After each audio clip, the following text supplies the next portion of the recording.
सो हे learners, welcome back. आप लोगों में से बहुत से लोग मुझसे पूछते हैं सभी टेक्निकल एनालिसिस मेथड में सबसे अच्छा मेथड कौन सा है। तो यहाँ मेरा आंसर होगा, अगर आप डिमांड एंड सप्लाई ट्रेडिंग पर मास्टर कर लेते हो तो डेफिनेटली आपको अपने ट्रेडिंग जर्नी में एक इम्प्रूवमेंट देखने को मिलेगा। क्योंकि सभी टेक्निकल एनालिसिस मेथड में डिमांड एंड सप्लाई का जो मेथड है वो मोस्ट पावरफुल है। और हाँ, अगर आप सिर्फ डिमांड और सप्लाई के कॉन्सेप्ट को मास्टर कर लेते हो अलॉन्ग विथ रिस्क मैनेजमेंट, तो इतना ही काफ़ी होगा आपको एक प्रॉफिटेबल ट्रेडर बनाने में। तो क्यों सप्लाई एंड डिमांड ट्रेडिंग इतना पावरफुल है? इसके पीछे बहुत से रीज़न है। लाइक, अगर आप सप्लाई और डिमांड के बेस पे ट्रेड करते हो तो आप ये पता लगा सकते हो कहाँ बड़े प्लेयर्स, बिग बैंक्स या इंस्टीट्यूट्स बाइंग एंड सेलिंग कर रहे हैं। दूसरा, सप्लाई और डिमांड का कॉन्सेप्ट यूनिवर्सल है। ये हर टाइम फ्रेम पे काम करता है, चाहे वो 5 मिनट का हो, 15 मिनट का हो या फिर डेली टाइम फ्रेम हो।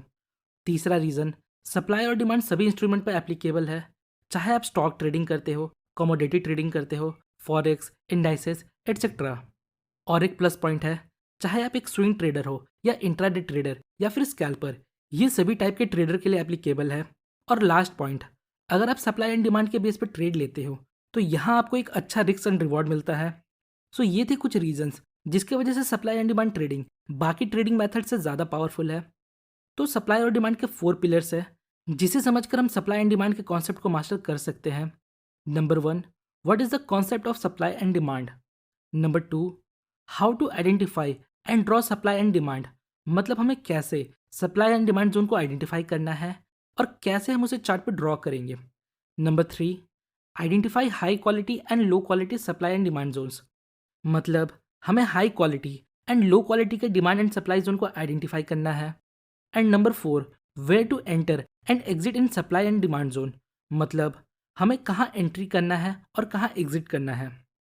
तो सप्लाई एंड डिमांड के कॉन्सेप्ट को समझने के पहले, मतलब सप्लाई एंड डिमांड क्या होता है, ये समझने के पहले हमें मार्केट स्ट्रक्चर को समझना होगा। आपको ये समझना होगा, जो मार्केट है वो हमेशा बैलेंस टू इम्बैलेंस के बीच मूव करता है। तो बैलेंस टू इम्बैलेंस का मतलब क्या होता है? तो इसका मतलब कुछ इस प्रकार का एरिया, यहाँ आप देख सकते हो कुछ एरिया है जहाँ मार्केट कंसोलिडेट करता है और कुछ एरिया है जहाँ बिग मूवमेंट्स है। तो इस डायग्राम से हम समझ सकते हैं कैसे market balance to imbalance move करता है। मतलब मार्केट इस प्रकार ऊपर नहीं जाता। अगर मार्केट को ऊपर जाना है तो ये कुछ इस प्रकार ऊपर जाएगा, ये थोड़ा ऊपर जाएगा, फिर कंसोलिडेट करेगा, फिर ऊपर जाएगा, फिर थोड़ा कंसोलिडेट करेगा और फिर ऊपर जाएगा। सो मार्केट कुछ इस प्रकार से मूव करता है, बैलेंस टू इम्बैलेंस, जिसे आप इस डायग्राम में देख सकते हो। जो बॉक्स हमने यहाँ ड्रॉ किया है वो बैलेंस रिप्रेजेंट करता है, मतलब यहाँ बायर्स और सेलर्स के बीच बैलेंस है। और ये है इम्बैलेंस एरिया, मतलब यहाँ बायर्स और सेलर्स के बीच इम्बैलेंस है। तो ये वो चीज़ है जो आपको डिमांड एंड सप्लाई के कॉन्सेप्ट के पहले सीखना है। तो इस वीडियो में हम सिर्फ बैलेंस एरिया पर फोकस करने वाले हैं। और एक चीज़ जो आपको ध्यान देना है, आफ्टर द बैलेंस जो मूवमेंट आया है वो कितना स्ट्रांग है। जितना स्ट्रांग मूवमेंट होगा उतना ही स्ट्रांग हमारा जोन होगा।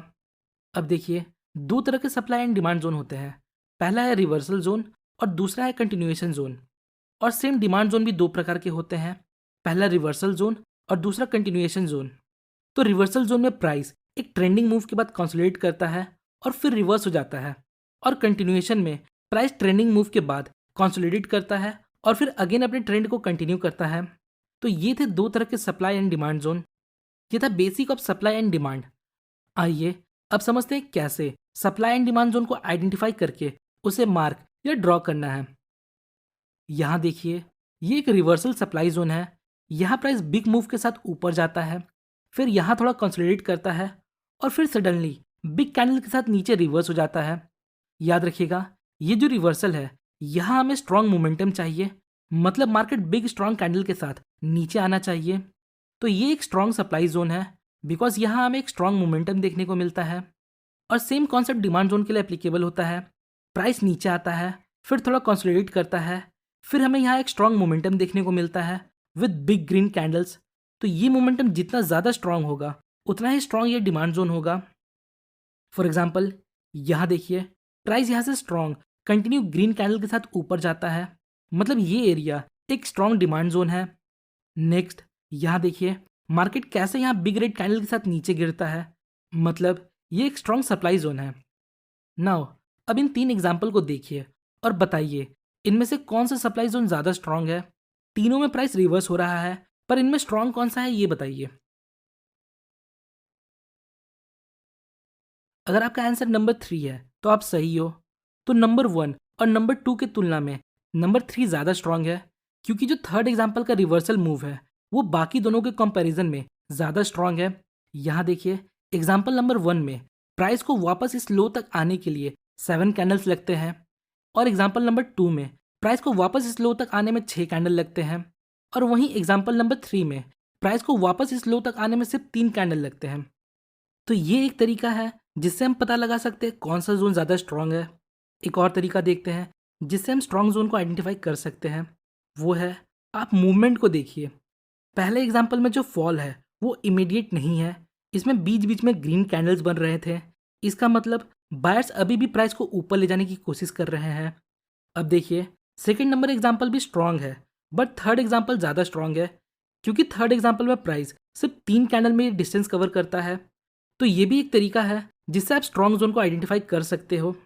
आइए अब देखते हैं कैसे हम लो क्वालिटी डिमांड जोन को आइडेंटिफाई कर सकते हैं। फॉर एग्जांपल, यहाँ देखिए, एग्जांपल नंबर 1 में प्राइस यहाँ से बाउंस करता है, और एग्जांपल नंबर 2 में भी प्राइस यहाँ से बाउंस करता है। तो अब हमें इस कैंडल से 5 कैंडल्स को देखना है, 1 2 3 4 एंड 5। तो इन 5 कैंडल से हमें इतना मूव देखने को मिलता है, बट एग्जाम्पल नंबर 2 में हमें 5 कैंडल में इतना बड़ा मूव देखने को मिलता है। सो यही मैं आपको समझाने की कोशिश कर रहा हूँ। ये एक लो क्वालिटी का डिमांड जोन है और ये एक हाई क्वालिटी का डिमांड जोन है। फॉर एग्जाम्पल, यहाँ देखिए, ये एक रिवर्सल है और ये भी एक रिवर्सल है, और अगर आप मुझसे पूछो इन दोनों में कौन सा सप्लाई जोन हाई क्वालिटी का है, तो मेरा आंसर होगा ये वाला। तो इसका रीज़न क्या है? रीज़न सिंपल है। यहाँ देखिए, यहाँ हमें फास्ट मोमेंटम या बड़े कैंडल देखने को नहीं मिलते हैं, बट वहीं यहाँ देखिए, यहाँ series of big red candle बनते हैं, जो हमें बताता है ये एक सप्लाई जोन है। आइए एक और एग्जांपल देखते हैं। यहाँ देखिए, प्राइस यहाँ से गिरता है, फिर यहाँ से गिरता है, और फिर यहाँ से भी गिरता है। अब आप बताइए इनमें स्ट्रॉन्ग सप्लाई जोन कौन सा है? तो आंसर आप लोगों को भी पता है, ये वाला, बिकॉज हमें यहाँ एक अच्छा खासा मोमेंटम देखने को मिलता है with series of big red candles. तो जब हम इस प्रकार का प्राइस एक्शन देखते हैं तो हम ये बोल सकते हैं ये एक स्ट्रॉन्ग सप्लाई जोन है। आइए अब देखते हैं हमें कब एंटर होना है, कब एग्जिट होना है, और जोन को ड्रॉ कैसे करना है। तो जोन ड्रॉ करना बहुत सिंपल है। फॉर एग्जाम्पल, अगर हमें सप्लाई जोन ड्रॉ करना है तो जिस कैंडल से प्राइस नीचे गिरना शुरू हुआ था, हमें इसके पहले जो कैंडल है उसके हाई एंड लो को लेते हुए एक सप्लाई जोन क्रिएट करना है, कुछ इस प्रकार। और प्राइस जब वापस इस लेवल पर आएगा तो हम बेरिश प्राइस एक्शन को देखकर यहाँ ट्रेड ले सकते हैं। सेम इसी तरह डिमांड जोन को मार्क करेंगे। जिस कैंडल से प्राइस में मोमेंटम आया था उस कैंडल के पहले जो कैंडल है हम उसके हाई और लो को मार्क करेंगे और उसके बेस पर एक डिमांड जोन क्रिएट करेंगे, कुछ इस प्रकार। और प्राइस जब वापस इस जोन को अप्रोच करेगा तो हम यहाँ बुलिश प्राइस एक्शन को देख के ट्रेड ले सकते हैं। आइए कुछ एग्जाम्पल देखते हैं। यहाँ देखिए, प्राइस यहाँ से ड्रास्टिकली अच्छा खासा मूवमेंट के साथ नीचे गिरता है, तो इस मोमेंटम कैंडल के पहले जो कैंडल है हम उसके बेस पर एक सप्लाई जोन क्रिएट करेंगे, कुछ इस प्रकार। नेक्स्ट, प्राइस वापस इस सप्लाई जोन को अप्रोच करता है और यहाँ kind of bearish long wick candle form करता है, बट हमें कंफर्मेशन का वेट करना है, मतलब एक रेड मोमेंटम कैंडल जो इसके लो को ब्रेक करे। सो यहाँ हमें एक रेड मोमेंटम कैंडल मिलता है, देन मार्केट यहाँ से नीचे चला जाता है। अगला एग्जाम्पल देखते हैं। ये हमारा डिमांड जोन है। नेक्स्ट, प्राइस वापस इस लेवल को अप्रोच करता है और यहाँ इस बुलिश प्राइस एक्शन के बाद मार्केट यहाँ से ऊपर चला जाता है। तो इस प्रकार हम सप्लाई एंड डिमांड जोन को यूज करके ट्रेड ले सकते हैं। अब देखिए, ट्रेडिंग में कुछ भी 100% नहीं होता, इसलिए डिमांड एंड सप्लाई जोन भी फेल होता है, but supply and demand trading में हमारा स्टॉप लॉस छोटा होता है और प्रॉफिट बड़ा होता है। सो होपफुली गाइस आपको इस वीडियो से थोड़ी इन्फॉर्मेशन मिली होगी। अगर आपको वीडियो इन्फॉर्मेटिव लगी तो वीडियो को लाइक और चैनल को सब्सक्राइब जरूर करें। मिलते हैं नेक्स्ट वीडियो में, तब तक के लिए best of luck for your stock journey.